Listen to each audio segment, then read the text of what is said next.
Salut tout le monde et bienvenue dans Let's Talk Venture, le podcast des voyageurs, backpackers et aventuriers aux folles histoires. Je suis Tony et aujourd'hui je vous présente un nouvel épisode de Short Stories for Big Adventure, la version courte du podcast Let's Talk Venture. Avec un extrait de mon interview avec Lenny, volontaire de l'association Eco Charlie à Lyon, qui est parti vivre 1 an en Californie aux États-Unis. Bonne écoute. Parti marrant du coup, ton Ouais. road trip, pendant 1 mois. Oh putain, faut que je me revienne. Ah bah de toute façon, nous, on est parti de San Francisco. Ouais. Si je me souviens bien, on est descendu direct à Los Angeles. Je crois qu'on a refait un tour. Donc Los Angeles mitigé. Ah ouais? Ouais, moi j'étais pas un grand fan. Déjà, j'ai trouvé la ville crade. Elle était vraiment pas propre. Je me suis pas senti forcément bien. Ouais, la ville était pas propre. Après, t'as tout le côté où évidemment, nous, à l'époque, on allait là où on allait, où il fallait aller, tu vois, entre guillemets, en mode bon mouton, quoi. Donc on allait sur la plage, Santa Monica, machin, tout le bordel, avec les stands de muscu, trucs de weed, etc. T'avais des petits îlots super sympas, par contre, derrière, je me souviens plus, avec des petits canaux. Ouais. Où tu te balades, c'était vraiment magnifique, calme, apaisant, presque en contraste avec ce que pouvait représenter Los Angeles, tu Ouais. vois. Après, tu as tout le côté au-dessus où il y a le panneau Hollywood, là, tout le machin, où tu as quand même des villas pareilles calmes, apaisées, des gros coins de verdure où tu te sens bien, quoi. Tu as une chaleur lourde, Ah ouais. étouffante. Moi, j'aimais bien, ouais. Après, on est parti l'été, hein, donc c'est quasiment, voilà. Enfin, un peu avant l'été, c'était avril-mai, je crois. Et du coup, j'ai beaucoup aimé ce truc-là. Donc après, pareil, les rencontres en auberge de jeunesse, tu rencontres des icos. Le mec qui tenait l'auberge, c'était un Français qui était venu ici pour faire du football américain, mais qui s'était blessé, du coup qui s'était reconverti, il avait ouvert une auberge. Donc voilà, pareil, t'as cette grosse ville avec ce culte de la réussite, hein, là-bas, c'est où tout est possible, tu vois. Donc t'as une chier de zikos qui viennent pour essayer de faire leur truc. Enfin, tu vois, t'as ce truc-là où on rend visible le haut de l'iceberg où ceux qui réussissent, puis t'as pas tous ceux qui se vautrent à côté où ça marche pas. Mais du coup, t'avais plein de gens que tu rencontres qui veulent faire des choses, qui veulent percer dans ce, qui veulent ça. Du coup, ça c'était LA, mais ouais, mitigé plutôt LA. Et après, alors Las Vegas. Alors là, c'était l'aberration écologique, économique, Ouais, tout ce que tu veux. Vraiment, faut le voir pour le croire. Hein. T'arrives, y a rien, t'as une putain de ville au plein milieu de rien. Tu te dis, ok, eux ils sont en train de vider l'eau de je ne sais pas où et l'énergie de je ne sais pas où, mais ils sont en train de pomper comme des gros enculés. Donc c'est assez incroyable. Alors la ville, elle est vraiment construite, ça c'était assez dingue. C'est t'as le strip, quoi. La grosse allée au milieu où avec tous les casinos, t'as des gros machins où tu peux aller acheter plein de trucs, enfin c'est des vêtements, enfin des trucs comme ça. Et puis après il n'y a rien autour, c'est une espèce de vieille bâtisse toute pourrave avec des quartiers je pense hyper paupérisés, enfin tu vois, enfin le truc pas génial. Et du coup nous on est tourné, on a pris la première Genie sur la plus loin, la moins chère, la plus pérave, qui était tenue, c'était par une Roumaine, je me souviens qu'elle était super sympa franchement, mais c'était vraiment, l'auberge elle était à l'arrache quoi, c'était vraiment à l'arrache. Alors il y avait des super rencontres là-bas, on avait rencontré un Israélien, alors lui pour le coup, le mec c'était une crème, alors lui il était bilingue, Ouais. parce qu'il avait passé sa vie à regarder là-bas que des films en sous-titré, et j'ai Ouais. même pas pris un cours d'anglais. Il regardait tout en sous-titré, putain il arrivait, il parlait mieux que moi avec l'accent. Je suis en fait c'est ça, fuck l'éducation nationale, j'ai regardé des films et des séries en sous-titré et à la fin en fait ça marche vachement mieux, tu vois. Donc je pense pas je caricature mais il y a quand même on a un souci là-dessus. Donc super cool, on avait rencontré des mecs qui venaient du Guatemala en vélo, du coup qui avaient passé le truc et ça c'est Alors, malade. Las Vegas. Et ils arrivaient à Las Vegas, ouais, et ils avaient passé la frontière et tout, et c'était marrant parce que alors c'était un Français, un Italien, et du coup, l'Italien il était chaud patate avec les nanas, tu vois, et un coup il avait ramené une nana à l'auberge de jeunesse un soir, et c'était parti en couille parce qu'en fait lui il l'avait draguée et tout, tu vois, mais en fait c'était une prostituée, tu vois, mais il l'avait pas capté, et du coup à un moment donné la meuf elle arrive, elle fait faut payer maintenant. Et le mec, bah non, tu vois. Et du coup, ça avait foutu un sbeul, c'était parti en couille dans l'auberge, à moitié en baston et tout. Donc, Mais non. ouais, c'est hard quoi. Gros délire. Donc on était parti pour rester 2 jours. Et du coup, en fait, on avait une caisse, une vieille caisse noire. Alors en fait on l'avait acheté, en fait on s'était dit un délire, c'était chelou, on s'est dit on a dû l'acheter à un vieux gang de Mexicains à la Napa Valley où on t'a fait, parce qu'en fait on avait pris l'annonce On avait acheté la caisse et du coup quand ils te vendent la caisse, ils arrivent et t'avais un mec là, un mec là, un mec là, un mec là, ils te regardent et du coup tu la team, c'était trop chelou. Vraiment, enfin du coup une vieille caisse mais nickel la bagnole et du coup une fois qu'on était à Vegas, elle nous avait fait 1 an la voiture. Hein. Ouais. Et en fait elle nous a claqué dans les pattes à Vegas, du coup on a dû l'emmener chez le mécano et refaire le truc, enfin un peu dedans, donc on a dû raquer un peu de thunes, bon c'était pas grave. Et du coup on s'est dit on reste une semaine en plus tu vois.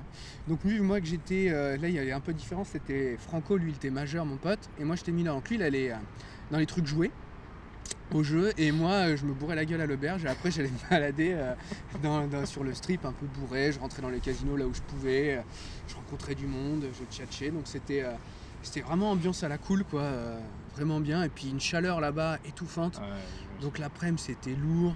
Et après, beaucoup de rencontres, après, les gens que tu en rencontres plein, on avait rencontré 2 nanas qui, elles, avaient économisé pendant plus 5-6 ans, elles taffaient comme des tarés, elles avaient mis 30 000 de côté, elles ont fait le tour du monde et les couilles, comme ça se faisait maintenant beaucoup. D'accord, okay. Mais à l'époque, c'était, pour nous, ça se faisait pas en fait, c'était les premiers trucs où l'avion était commençait à devenir accessible, etc.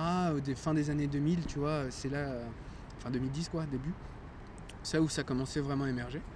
Donc ça, c'était cool. Et après du coup on s'est fait, une fois qu'on a repris la caisse, pareil, donc le mécano faut négocier et tout, donc c'est toujours ce truc là. Après je sais plus, on a fait des conneries à Las Vegas mais je sais plus trop quoi, c'était assez chaotique, hein, on picolait quand même pas mal. Hein. Et je picolais beaucoup à l'époque. Ah, j'imagine. Et travailler dans le vin en plus. Ouais, ça aide pas, on a bu des vins, je te dis pas. Hein. Et du coup après on est parti, on a fait vraiment tout ce qui... Ah bah non, avant on avait fait la Death Valley. Ouais, avant on avait fait la Death Valley. Ouais. On s'était baladé, tu sais, c'est au sud de LA, je crois, ou entre LA et... C'est un ancien lac qui s'est asséché et du coup... Ouais, avec la mer de... il y avait une petite mer de sel là-bas, un petit truc et tout. Ouais, pareil, ça c'était le côté où tu dors, où tu plantes ta tente, tu dors dans la nature et tout. Et donc c'était pareil, très sec évidemment. Ouais. Et c'était par contre magnifique et par ce côté un peu minimaliste dans le sens où si t'as rien, quoi, c'est le désert. Ça t'absorbe, en même temps tu pourrais y rester des heures. Tu vois ce que je veux dire? C'est le vide qui t'absorbe dans cette dimension, je sais pas, abyssale. Le truc, c'est assez fou. Mais là c'est pareil, c'est là que j'ai commencé à ressentir ce truc où là où tu es dans la consommation du voyage un petit peu. Moi ça me l'a fait vraiment en sortie de ça, où quand j'étais resté en Californie là, même si on y était toujours, mais vers SF et tout, où on a pris le temps de se poser, on a pris le temps de voir la ville, de repasser, de la sentir, de respirer l'ambiance, de croiser des visages, de croiser des regards, de voir des comportements, de sentir en fait le truc. Là tu passes, tu vas vite, tu vois, et t'as moins le temps de capter les trucs, t'as moins le temps de saisir, et franchement t'es moins proche des choses en fait. Et du coup, tu es plus dans la superficialité, et ça revient vraiment au truc où en fait tu peux pas tout vivre. Ouais. Et en fait, faut faire des choix, et c'est là que la rencontre elle est vraiment bien. Où c'est que tu vis peut-être que 7 ou 8 trucs dans ta vie, où tu vas dans un pays ou un truc où tu le vis vraiment, et faire le tour du monde en 45 pays là, pour moi c'est une aberration en plus énergétique, écologique et même humaine et sociale. Hein. Mais bon, du coup j'ai commencé un peu à ressentir ce truc là, et donc après on a fait vraiment tous les parcs, genre Zion National Park, Bryce Canyon, et du coup on a fait vraiment tous les c'était tout, tu sais, genre on a fait quoi, le Colorado, le Wyoming, l'Idaho, le Nevada, du coup la Californie, l'Oregon. Donc c'est beaucoup de balades et beaucoup, là on a fait que des parcs naturels en fait. On a plus ou moins quitté l'ambiance ville qu'on avait pas mal bouffé pendant 1 an pour se plonger vraiment dans la biodiversité et la nature. Ça fait bien. Ouais, c'était vachement ressourçant. Puis surtout que c'est que là-bas, c'est un peu pareil qu'en France où le côté, nous on a un petit pays mais il y a vachement de diversité. Ouais. Et là-bas t'as la même chose, sauf qu'il faut faire 1000 bornes entre chaque point et que chaque point c'est énorme. Voilà, grosso modo quoi. Donc t'as ça. Et après, je t'avoue que c'est un peu vague là dans ma tête, mais j'aurais dû me rafraîchir en regardant les photos, mais je sais même plus si je les ai. Mais c'était cool, c'est beaucoup de routes, des petits motels à droite à gauche. J'ai quelques images qui reviennent, mais c'était la première fois que je faisais la vie sur la route. C'est un peu de l'errance avec ton sac à dos et tu traces quoi. Ça défile, tu mets du blues dans la caisse pour faire le cliché jusqu'au bout, et tu profites, tu savoures. On a pris la route 66, ce genre de truc, avec toujours une grande accoutumance à la bouffe de mauvaise qualité. Pourquoi elle est célèbre cette route 66 ? J'en sais rien. Sûrement c'était un truc de passage ou un truc de motard. Elle a dû acquérir un truc mythique à un moment donné, mais je l'ai pas trouvée si percutante que C'est ça quoi. D'accord. Voilà, ça ne pas rester. Si on a fait Monument Valley, alors c'est assez intéressant. C'est pas le truc du coup avec les Ouais, énormes ouais, rochers. Et ça, c'est sur la route 66 du coup? Je sais même plus, je pourrais plus te dire. Tout ce que je sais, c'est que tu vois le côté naturel, mais juste avant, tu as une grosse base à touristes, quoi. Donc c'est assez marrant, tu vois le truc. Donc tu prends ta caisse et tu fais des tours de bagnole autour du machin. C'est. Ouais, par contre, les States, c'est une usine Afrique. Hein. Le tourisme, c'est du fric, c'est de la consommation, c'est de l'argent. La nature est une pute et faut se faire du fric avec. Hein. Bah, partout, hein, ça maintenant. Hein. C'est partout. Hein. Voilà, c'est de la prostitution. À la fin, c'est de l'économie. Donc de la thune. Mais ouais, non, c'était une première impression de toute la dimension incroyable de ce que la nature peut nous offrir et dans son côté insaisissable. Quoi. Un grand merci à Lini d'avoir accepté de me laisser enregistrer cet épisode. Merci également à l'Alterostel et à son staff de me laisser enregistrer le podcast chez eux. Et surtout, merci à vous d'avoir écouté cet épisode jusqu'au bout. Je vous invite chaudement à aller écouter l'épisode complet avec Lenny ainsi que les épisodes précédents de Let's Talk Venture.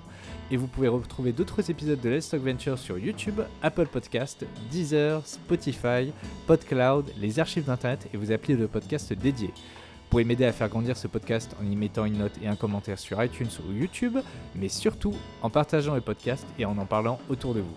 Je compte sur vous. On se retrouve très vite pour de nouvelles aventures.